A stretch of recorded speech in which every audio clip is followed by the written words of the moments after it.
Chapter 7 Right and Wrong. Suppose you work in the library, checking people's books as they leave, and a friend asks you to let him smuggle out a hard-to-find reference work that he wants to own. You might hesitate to agree for various reasons. You might be afraid that he'll be caught, and that both you and he will get into trouble. You might want the book to stay in the library so that you can consult it yourself.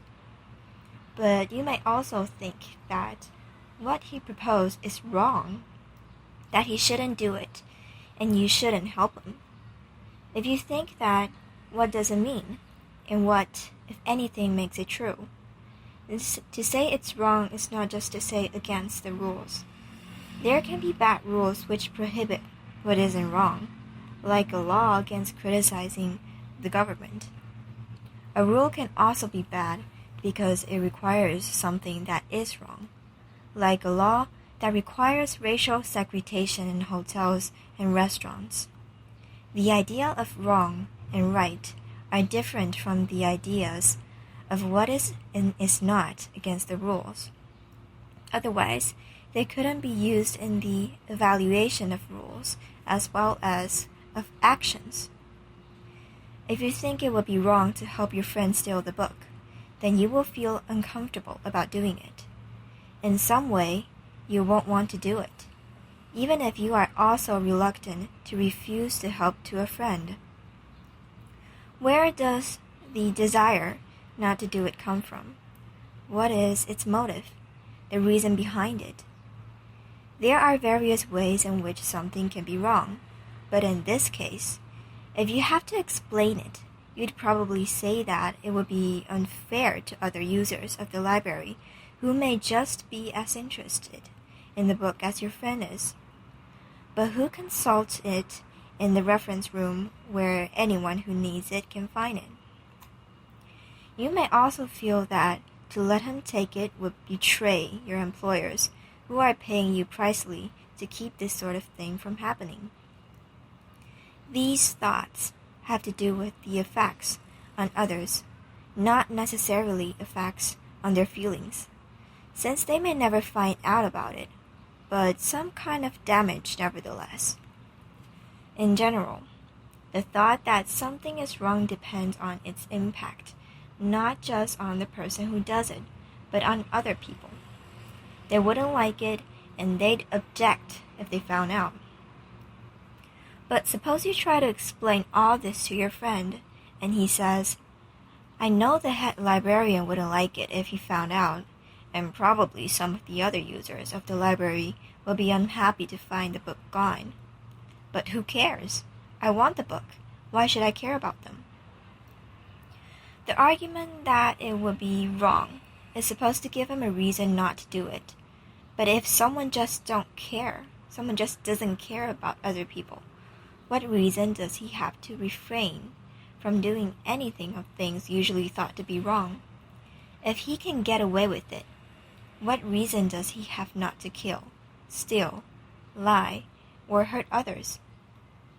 If he can get what he wants by doing such things, why shouldn't he? And if there's no reason why he shouldn't, in what sense is it wrong? Of course, most people do care about others to some extent. But if someone doesn't care, most of us wouldn't conclude that he's exempt from morality. A person who kills someone just to steal his wallet without caring about the victim is not automatically excused. The fact that he doesn't care about he doesn't make it all right. He should care. But why should he care?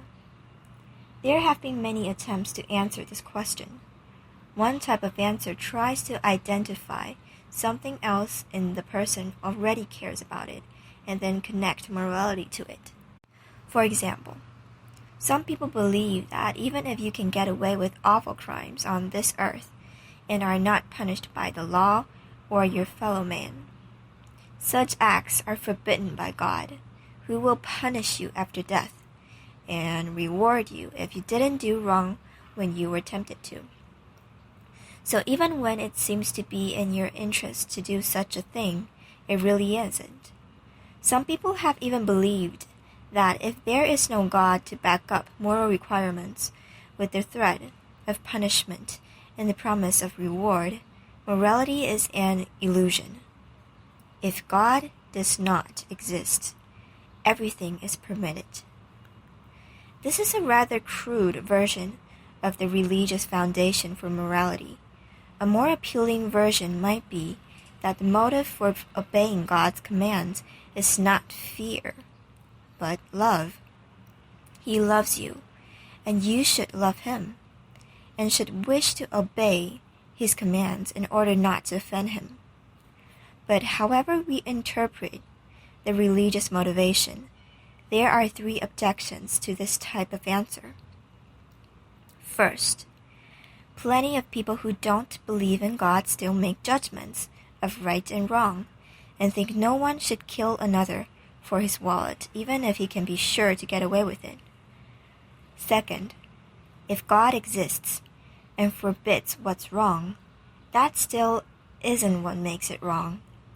Murder is wrong in itself, and that's why God forbids it, if he does. God couldn't make just any old thing wrong, like putting on your left sock before your right, simply by prohibiting it.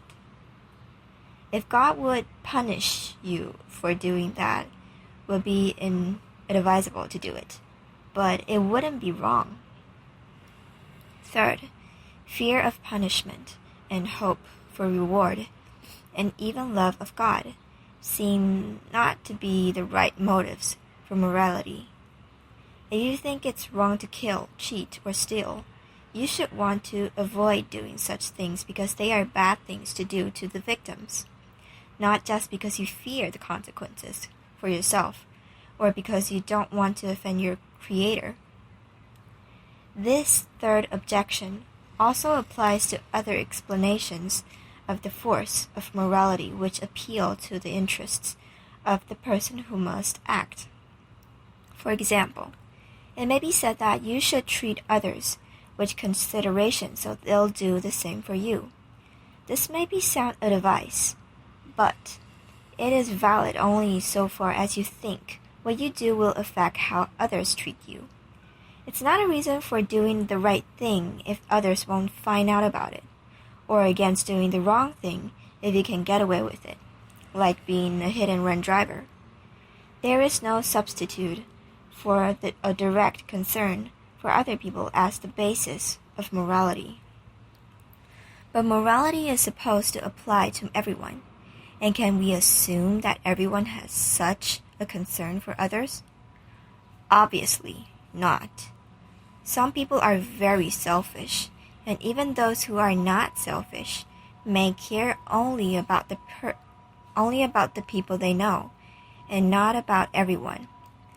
So where will we find a reason that everyone has not to hurt other people, even those they don't know? Well, there is one general argument against hurting other people which can be given to anybody who understands English or any other language, and which seems to show that he has some reason to care about others, even if in the end his selfish motives are so strong that he persists in treating other people badly anyway. It's an argument that I'm sure you've heard, and it goes like this. How would you like it if someone did that to you? It's not easy to explain how this argument is supposed to work.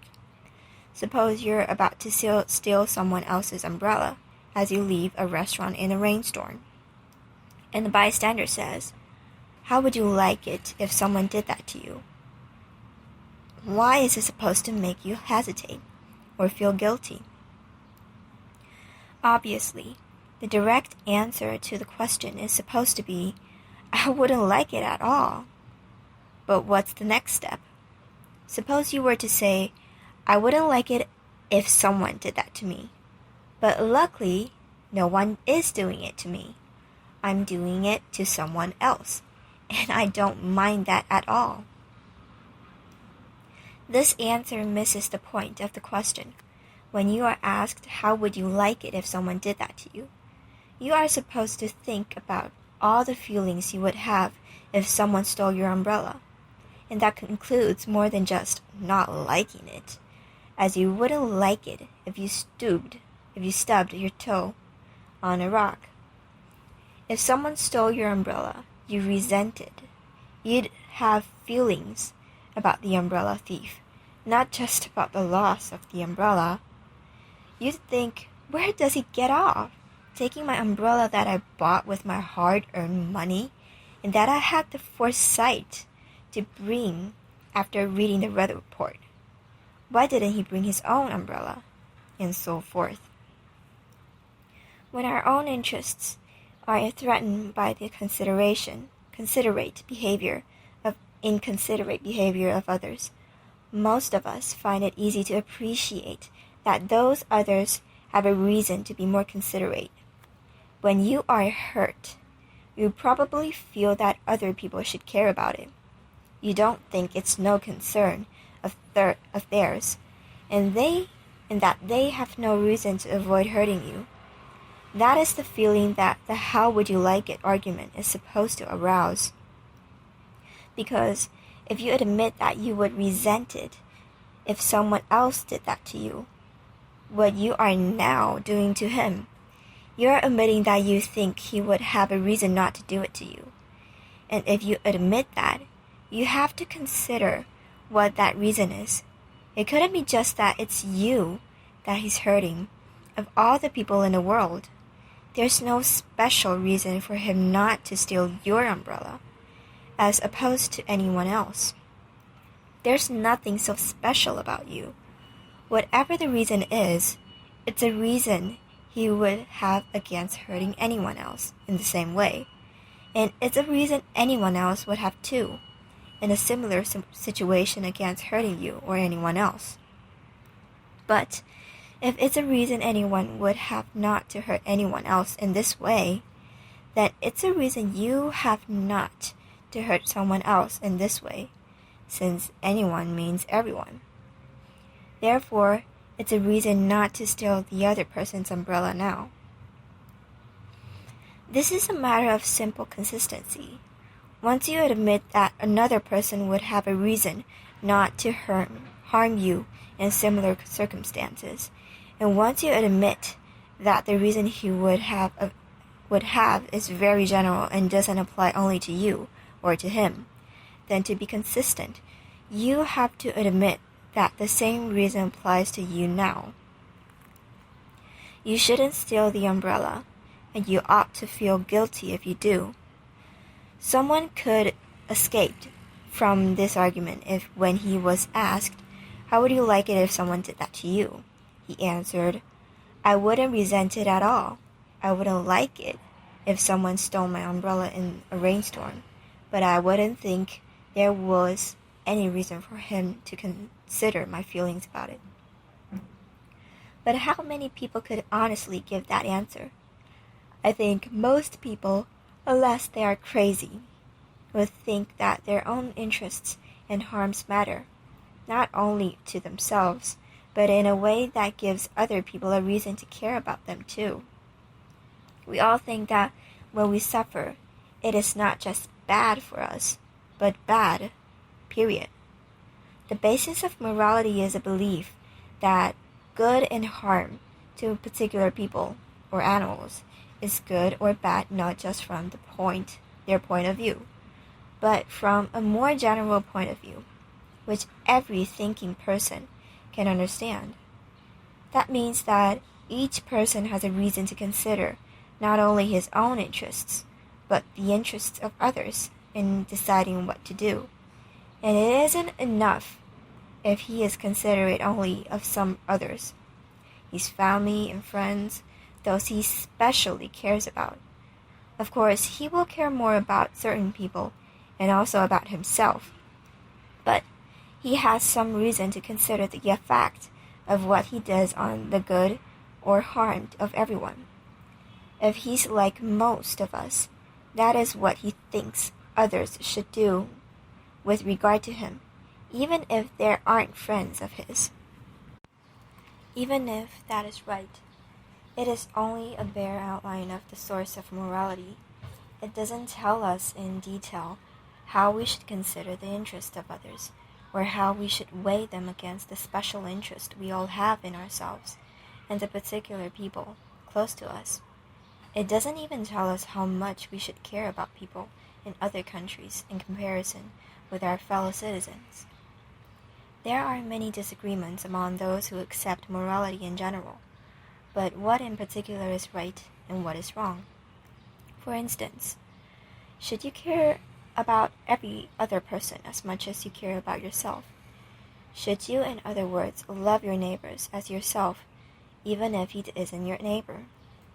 Should you ask yourself, every time you go to a movie, whether the cost of the ticket could provide more happiness if you gave it to someone else, or donate the money to famine relief? Very few people are so unselfish, and in someone were that impartial between himself and others, he would probably also feel that he should be just as impartial among other people. That would rule out caring more about his friends and relatives than he does about strangers. He might have special feelings about certain people who are close to him. But complete impartiality would mean that he won't favor them. If, for example, he has to choose between helping a friend or a stranger to avoid suffering, or between taking his children to a movie and donating the money to famine relief. This degree of impartiality seems too much to ask of most people. Someone who had it would be a kind of terrifying saint. But it's an important question in moral thought, how much impartiality we should try for. You are a particular person, but you are also able to recognize that you're just one person among many others, and no more important than they are. When looked at from outside, how much should that point of view influence you? You do matter somewhat from outside, otherwise you wouldn't think other people had any reason to care about what they did to you. But you don't matter as much from the outside as you matter to yourself. From the inside, since from the outside you don't matter any more than anybody else. Not only is it unclear how impartial we should be, it's unclear what would make an answer to this question the right one. Is there a single correct way for everyone to strike the balance between what he cares about personally and what matters impartially? Or will the answer vary from person to person depending on the strength of their different motives? This brings us to another big issue. Are right and wrong the same for everyone? Morality is often thought to be universal. If something is wrong, it's supposed to be wrong for everybody. For instance, if it's wrong to kill someone because you want to steal his wallet, then it's wrong whether you care about him or not. But if something's being wrong is supposed to be the reason against doing it, and if your reason for doing things depend on your motives, and people's motives can vary greatly, then it looks as though there won't be a single right and wrong for everybody. There won't be a single right and wrong because if people's basic motives differ, there won't be one basic standard of behavior that everyone has a reason to follow. There are 3 ways of dealing with this problem, none of them very satisfactory. First, we could say that the same thing are right and wrong for everybody, but that not everyone has a reason to do what's right and avoid what's wrong. Only people with the right sort of moral motives, particularly a concern for others, have any reason to do what's right for its own sake. This makes morality universal, but at the cost of draining it of its force It's not clear what it amounts to say that it would be wrong for someone to commit murder, but he has no reason not to do it. Second, we could say that everyone has a reason to do what's right and avoid what's wrong, but that these reasons don't depend on people's actual motives. Rather, they are reasons to change our motives if they aren't the right ones. This connects morality with reasons for action, but leaves it unclear what these universal reasons are which do not depend on motives that everyone actually has. What does it mean to say that a murderer had a reason not to do it, even though none of his actual motives or desires gave him such a reason? Third, we could say that morality is not universal, in that what a person is morally required to do goes only as far as what he has a certain kind of reason to do, where the reason depends on how much he actually cares about other people in general. If he has strong moral motives, they will yield strong reasons and strong moral requirements. If his moral motives are weak and non-existent, the moral requirements on him will likewise be weak and non-existent. This may seem psychologically realistic, but it goes against the idea that the same moral rules apply to all of us, and not only to good people. The question whether moral requirements are universal comes up not only when we compare the motives of different individuals, but also when we compare the moral standards that are accepted in different societies and at different times. Many things that you probably think are wrong have been accepted as morally correct by large groups of people in the past. Slavery, serfdom, human sacrifice, racial segregation, denial of religious and political freedom, hereditary caste system, and probably some things you now think are right will be thought wrong by future societies. Is it reasonable to believe that there is some single truth about all this, even though we can't be sure what it is? Or is it more reasonable to believe that right and wrong are relative to a particular time and place and social background? There is one way in which right and wrong are obviously relative to circumstances. It is usually right to return a knife you have borrowed to its owner if he asks for it back. But if he has gone crazy in the meantime and wants the knife to murder someone with, then you shouldn't return it. This isn't the kind of relativity I am talking about, because it doesn't mean morality is relative at the basic level. It means only that the same basic moral principles will require different actions in different circumstances. The deeper kind of relativity, which some people believe in, would mean that the most basic standards of right and wrong, like when it is and is not all right to kill, or what sacrifices you are required to make for others, depend entirely on what standards are generally accepted in the society in which you live. This I find very hard to believe, mainly because it always seems possible to criticize the accepted standards of your own society and say that they are morally mistaken. But if you do that, you must be appealing to some more objective standard, an idea of what is really right and wrong, as opposed to what most people think. It is hard to say what this is, but it is an idea most of us understand, unless we are slavish followers of what the community says.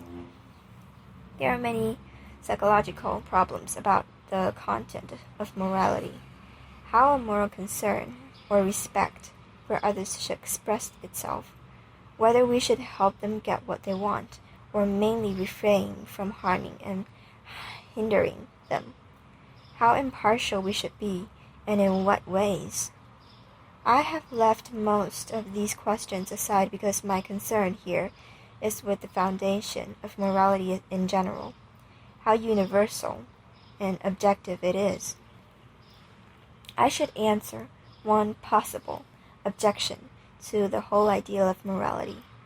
You've probably heard it said that the only reason anybody ever does anything is that it makes him feel good, or that not doing it will make him feel bad. If we are really motivated only by our own comfort, it is hopeless for morality to try to appeal to a concern for others. In this view, even apparently moral conduct in which one person seems to sacrifice his own interests for the sake of others is really motivated by his concern for himself. He wants to avoid the guilt he'll feel if he doesn't do right things, or experience the warm glow of self-congratulation he'll get if he does. But those who don't have these feelings have no motive to be moral.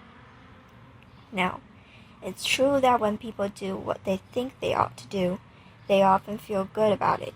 Similarly, if they do what they think is wrong, they often feel bad. But that doesn't mean that these feelings are their motives for acting. In many cases, feelings result from motives which also produce the action. You wouldn't feel good about doing the right thing unless you thought there was some other reason to do it, besides the fact that it would make you feel good. And you wouldn't feel guilty about doing the wrong thing unless you thought that there was some other reason not to do it, besides the fact that it made you feel guilty. Something which made it right to feel guilty. At least that's how things should be. It's true that some people are irrational guilt about things they don't have any independent reason to think are wrong, but that's not the way morality is supposed to work. In a sense, people do what they want to do, but their reasons and motives for wanting to do things vary enormously. I may want to give someone my wallet only because he has a gun pointing at my head and threatens to kill me if I don't. And I may want to jump into an icy river to save a drowning stranger, not because it will make me feel good, but because I recognize that his life is important, just as mine is.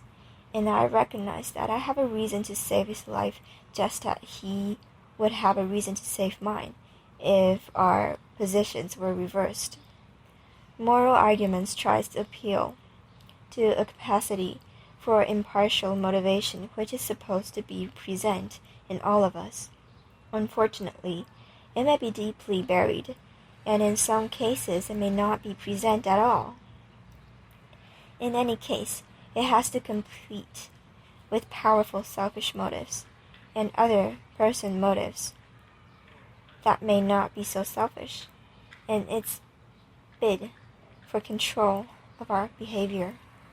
The difficulty of justifying morality is not that there is only one human motive, but that there are so many.